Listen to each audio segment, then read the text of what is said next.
sa Tagaytay Sky Ranch. And mag-iikot kami dahil maghahanap kami na para sa film namin. Our first stop is Sky Ranch! Yay!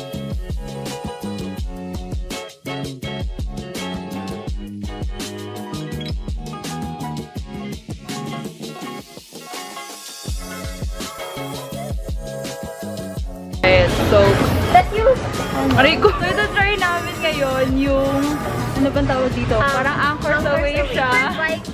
And, ito, meron siyang 10 minutes. 10 minutes naman. Wait, kasi ito. Yan, video attraction. Okay.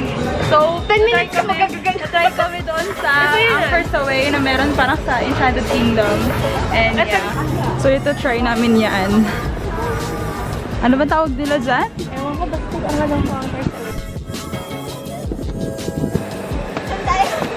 We'll try. Mataas ko dyan sa dulo. Okay lang po. Yay! Yay! So, ito try namin ito. Uy, tabi natin. Sabi daw mataas na dito sa dulo, pero okay lang. Sige. Say hi, guys! Hi! Kinakabahan ako. Interview dito, magpipicture tayo. I guess walang masyadong tao. So, yeah. Ako may maunag yung ano. Hindi yan.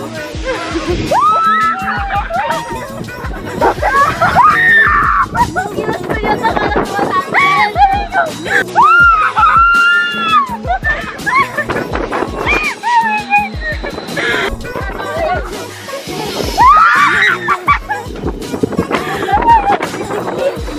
How was your Anchors Away experience? Tapos sa AK.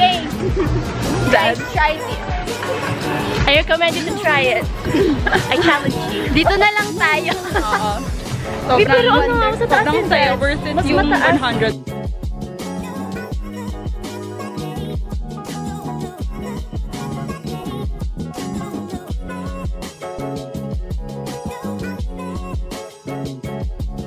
Hi guys! Dito kami ngayon sa Picnic Grove and ito yung second destination namin dito sa Tagaytay na hinahanap namin for our film.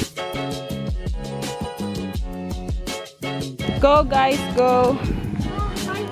TV, pak ganun.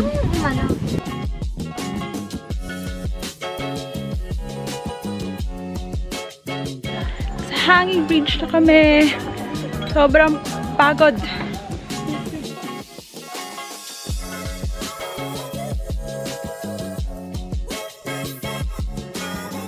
Here. Hi! Sobrang ganda dito pag walang tao. Free ka lang mag-photoshoot and whatsoever. Hindi siya masyadong mainit ngayon. Hindi din masyadong malamig. Tama lang. Buti ngayon din umulan eh. Yeah. Lapit na kami. Lapit na kami sa parking. Kakain na kami.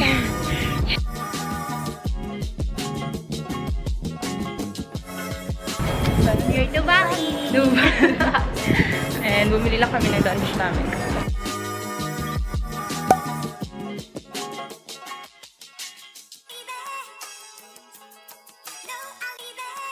Pakilala po muna ako. Ako po si Sister Angie, may asawa at may dalawang anak.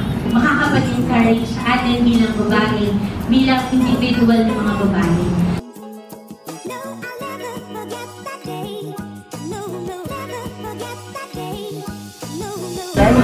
Food!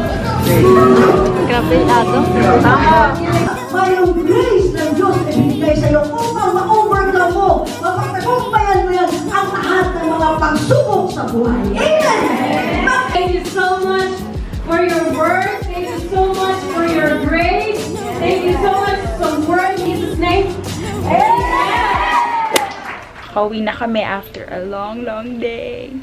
And sobrang dami namin pinuntahan today. And di na din ako nakapag-vlog yung papunta kaming Nuvali kasi wala kaming nahanap na bilbo. So, meron naman pero sobrang mahal. And yeah, wala na si Jads pero nandito pa rin si Phoebe. Team building daw si Jads sa mga org niya sa school. So yeah, thanks guys for watching my vlog. See you guys soon. Bye!